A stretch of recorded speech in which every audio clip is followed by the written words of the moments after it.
We were 100 people in the train. We were there for days. As soon as they passed the border, they knew where we were going. So then we got to Auschwitz with my parents and my uncles and grandparents, sisters and brothers.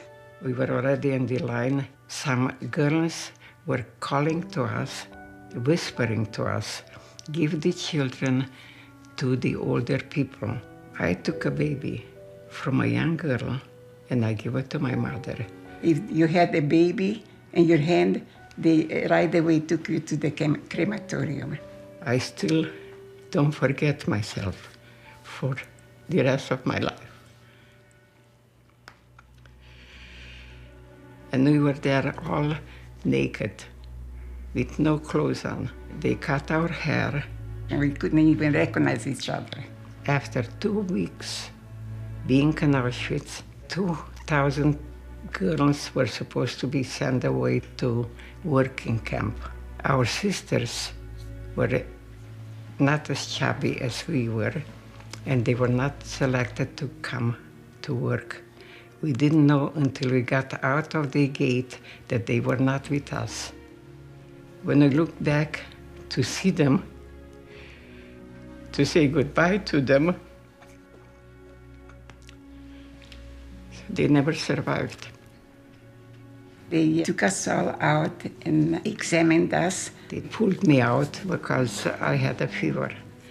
He kicked me, I fell on the floor, and he kept on kicking me. The nurse came and woke us up and they said, you have to get up very fast. Somebody came to pick you up to take you. We were very lucky they were called away.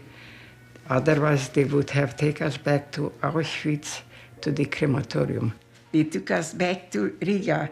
From Riga, we went to a forced labor camp by the name of Popovald.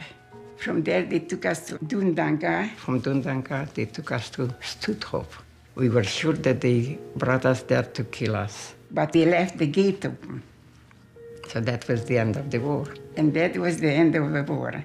When we got home, it was very sad. Then I went outside in the yard and I started screaming, where are you all?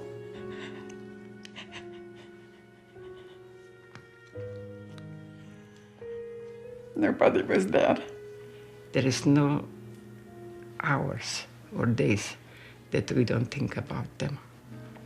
They always with us 24 hours a day. For Rita and Serena's case, we needed to prove not only that their relatives were killed during the Holocaust, but we also had to prove that these people were their relatives. We enlisted the help of the law firm of White & Case. Attorneys in their office in Bucharest were able to help us obtain the birth certificates of their siblings who died, as well as the birth certificates for Rita and Serena. This compensation is actually really crucial, enabling them to live this final chapter of their lives with dignity. Thank you, Lisa. You are wonderful, and we love you.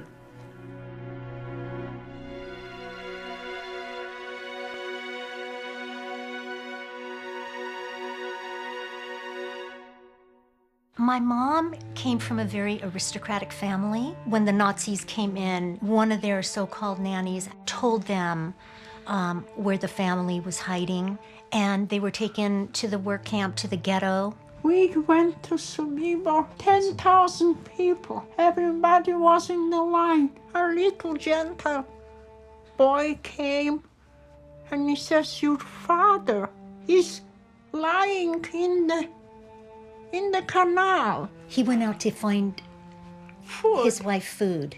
I was so screaming and crying. And the chef Falkenberg came out. He says, slapped me in my face. He says, your father is dead. Chief Falkenberg, he did abuse her and hit her, but he liked her because, after all, she was just a little girl. And he said to her, he said, mein Kind, my child, tomorrow they're coming to take you, to kill you. You have to try to escape tonight. My mom had a very, very dear, dear friend, her best friend, and she told her she and her friend ran and somehow, by the grace of God, escaped. Don't cry. Nazis, hunting these little girls like they were animals. They ran into this home. It was a Gentile woman who said to them, "I will let you stay, but when they come looking for you, you have to leave." The Este was banging on the doors. "We know that you have the Jewish girls." And my mom said to her friend, "We have to jump." Yeah. And her friend just froze. And my mom jumped. Was afraid. I ran like crazy. She was alone for several months, and she saw a group from a distance, and my father was the leader of the group. That's when my dad met my mom, and ever since that day till the very moment that he stopped breathing, he took care of my mom. To me, it's just an incredible, incredible love story. I just admire so much about my mother is her will to survive. My very first clients were Bella and Sol Rubenstein. Sol Rubenstein recently passed away in March of this year. And since then, Bella has been extremely worried about how she's going to pay for herself. So her case was settled, and through the assistance of Latham and Watkins in Hamburg, Bella was approved for a monthly ZRBG pension, which she will receive every month until she passes away. It's just helped to maintain their health needs, especially my mom now. In addition to her own pension, if we can get her the widow pension, will mean a lot to her. Bet Tzedek was always there. They go the extra step.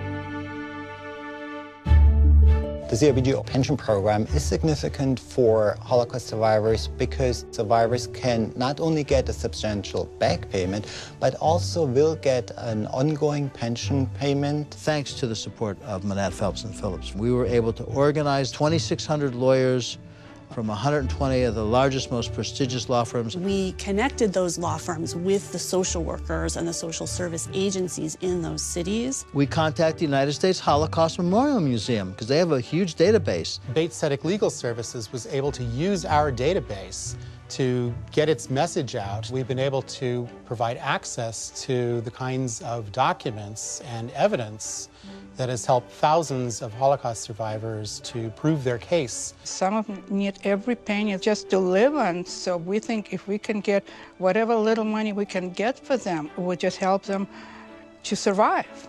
We have a debt that we owe to them to ensure that they live lives of dignity. To create a place where they could come and tell their stories was an incredibly powerful moment for these survivors. These people who had just endured something so terrible were uniformly the most hopeful and inspiring people ever. Nobody can bring back 10 million people who were killed, but we can make sure that the ones who survived are not continuing suffering in terms of economic needs. In 3 years, we have obtained almost $12 million for about 2,200 survivors in pension payments, almost $25,000 on average for back payments, and between $300 and $400 in monthly payments. We estimate that over the next 5 years, we could see payouts of close to $200 million to eligible survivors. In addition to providing services to Holocaust survivors, we also have a very comprehensive elder law practice, employment rights unit, conservatorships and guardianships, the Nursing Home Advocacy Project, the Public Benefits Unit, a consumer rights practice,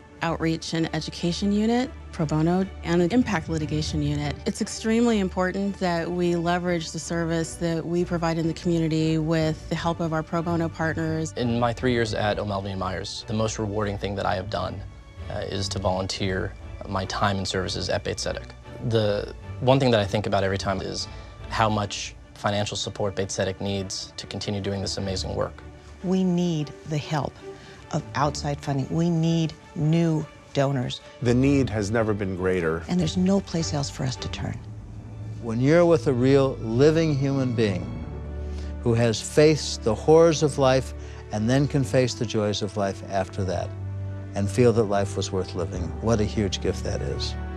I support Bet Tzedek because justice needs a great set of lawyers. We bring dignity to Holocaust survivors. I know my time will make an impact. It's one of the most fulfilling experiences in my life. I can't imagine a better place to be. Our mission is to pursue equal justice for all. Our need is greater than ever.